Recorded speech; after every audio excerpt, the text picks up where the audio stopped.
Here's what's coming up on today's show. You know, everybody wants to be aggressive when the market's up, and then when the market's down, everybody wants to be conservative. The problem is you can't time the market. Yeah, it's time in the market, not timing the market, as I've said before. Hello, this is Mark Silverman, managing member and founder of Silverman & Associates, and I'm also a certified financial planner professional. I want to welcome you to the Saving with Silverman podcast. I'm glad you're here. Each week, we'll discuss different financial planning topics because making smarter choices about your money impacts the quality of your life. Got a fun fact of the week. I read this earlier this week, and we all know what misinformation there is out there. There's some stuff out there that's just not true, but I read that Maine is the United States state, the U.S. state that is closest to Africa. I don't know about you, but I find that really hard to believe. That is interesting. Yeah. I mean, Maine is so far north, right. But I don't know. I guess somebody figured this out. But I guess the point of where it goes to the closest point of Africa, that I guess. Yeah. I did not know that, but No. to be perfectly honest with you, I never really thought about that. So. I never really knew I needed to know that either. Correct. But, just throwing it out there. Everybody never can know. do their own research, I suppose. Right. Wow. Well, let's talk about things you can control and things you can't. I can't really control the research people are doing to look into silly things like that. But Right. in retirement planning, there are a lot of things that are completely out of your control. Fortunately, the things that you can control allow you to deal with those things that you can't. For example, you can't control what happens in the market, but you can control how much market risk you expose yourself to. Right, Mark Silverman? That's correct. And everybody's situation is different. So understanding how much risk you're taking, which I can tell you most people have no clue how much risk they're taking or how much risk they want to take versus how much risk they're taking. And then two, how much risk should they be taking to keep them on track for their goals? Some people are taking too much risk. Some people are too conservative. You know, one of the big things right now is we're dealing with inflation, and it's obviously a lot higher than it has been in previous years. It has come back down a little bit, but it's still a lot higher than it has been in a couple decades. And I don't think we're going to get back to the levels we were at, several years ago.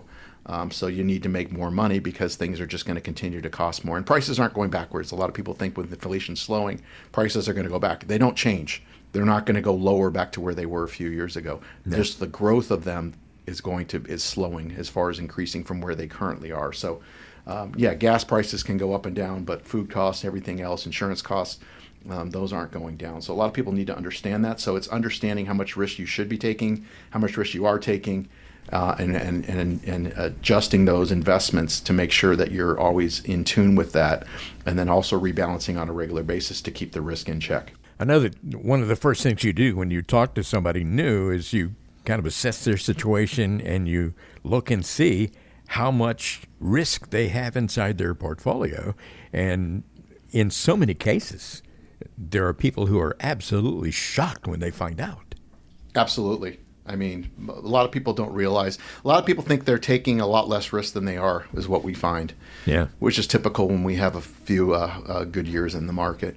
You know, everybody wants to be aggressive when the market's up, and then when the market's down, everybody wants to be conservative. The problem is you can't time the market. Yeah, it's time in the market, not timing the market, as I've said before. You can't control how long you live, at least for the most part. I mean, you can, eat better and exercise and all that Absolutely. kind of thing. But you can control how much emphasis you put on creating lifetime income streams. And for some folks, that can be a very long time after you retire. It is. So for most people, it's really, Social Security. That's really the only lifetime income stream. How do you maximize that? As I mentioned before, we have software that we can use to help you maximize it. If you take it early, you get less. If you take it for retirement age, you get a certain amount. And then if you take it at 70, which is when it maxes out, that's when you get the most amount. So it really depends on life expectancy and if you have other assets to get you through to be able to defer it to 70, ideally. But everybody's situation is different, so we will help you with that, make that decision. But, creating lifetime income streams, which, could be just pulling money out of your portfolio. Where do you take it from? Do you take it out of your traditional accounts? Do you take it out of Roth? Do you take it out of taxable accounts? Based on tax situations, of course, we'll help come up with those numbers and figure out what's the best way to get you the income you need each month in retirement that's going to last you for a lifetime. Well, people are living longer these days because of medical advancements and all that kind of thing. But, you have some folks out there who are having to finance themselves in retirement, and they're in retirement as long as they were in the workplace, which is really kind of scary for us. It is. A lot It of is. folks. So a lot of people are retiring early, which it's great, but you've also got to figure out how you're going to pay for it, particularly if both spouses are retired, how you're going to pay for health insurance, especially if you retire prior to age 65. Yeah. Which is when Medicare kicks in. You can't control what tax rates are going to look like in the future, and we've talked about that a lot on this show, but you can control how much of your wealth you leave in places that are going to be taxed in the future. Yeah, it's being proactive. I mean, one of the things that we've talked about before is doing, if you retire prior to required minimum distribution, RMD age, is doing Roth conversions. And we can help. We have software that we can work in conjunction with your CPA and figure out how to do that, where you're kind of paying taxes along the way. So when you do reach RMD age, you're not paying as much and you're more in control of that. If you do nothing, then you're kind of handcuffed by the government, if you will. So, even with Trump in, I mean, I don't see taxes going down. It'll be nice if he gets this no tax on Social Security. I think that's a great thing, because if you think about it, Social Security, you pay taxes on that, and then when you receive the income, you're up to 85% of that income is taxable again. So, some may argue, including myself, that you're double taxed on it. Whether that goes through or not, who knows? Yeah, that's never seemed fair to me that you get taxed on it twice, Well, it isn't, but that's just the way it is. And then once it happens and it stays like that, it becomes the norm, which is what it has. So we'll see if we can get it changed. It'll be interesting to see. But, with the national debt, and, I know they're doing things to try to cut the budget and that sort of thing. But when you're, what are we, around 35 trillion right now? It's still a drop in the bucket of what they're saving, which is a start. It's a good intention, but the interest on our national debt right now, which most people, I'm sure, are aware, is the second biggest expense we have as a country. We spend more on the interest on our national debt than we do our military, which is crazy to think about that, but it is what it is. My goodness. Well, the last point I wanted to make here, we're talking about things that you can control and then other things that you can't control. You can't control what will happen with Social Security in the future, but you can control how heavily your income plan relies on Social Security.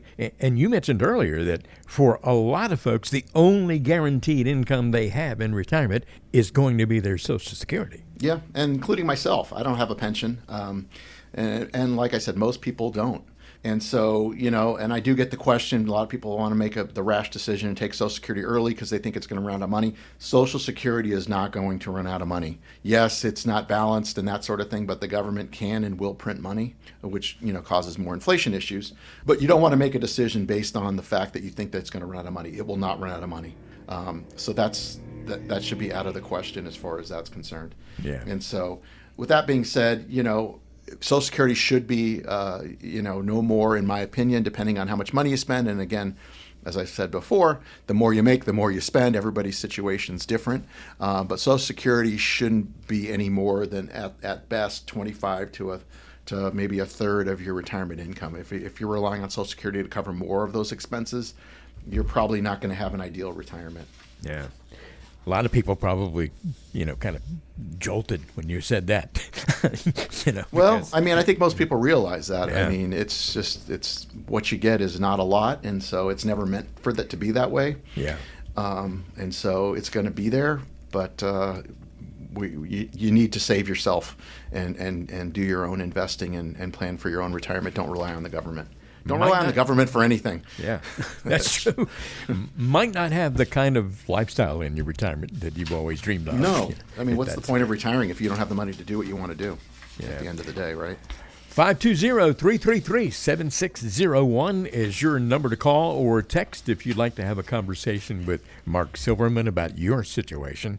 Call for your complimentary 20-minute conversation. Not going to cost you anything and not going to carry with it any kind of obligation at all. No strings attached, in other words. You can call 520-333-7601. Have a conversation on the phone with Mark Silverman, and then you can decide if you like to work together, if you like to come into the office, whatever the case may be. But it's going to start with that conversation on the phone. 520-333-7601.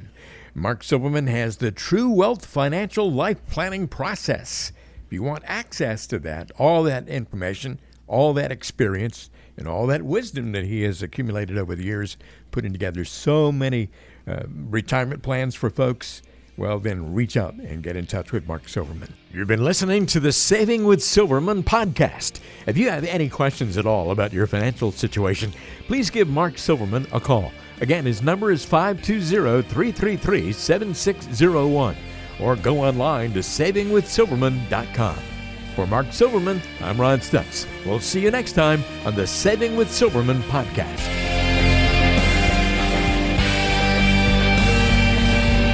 The Saving with Silverman podcast is brought to you by Silverman & Associates Wealth Management, LLC, based in Tucson, Arizona. The show is available on Apple Podcasts, Spotify, Google Podcasts, and everywhere you listen to shows.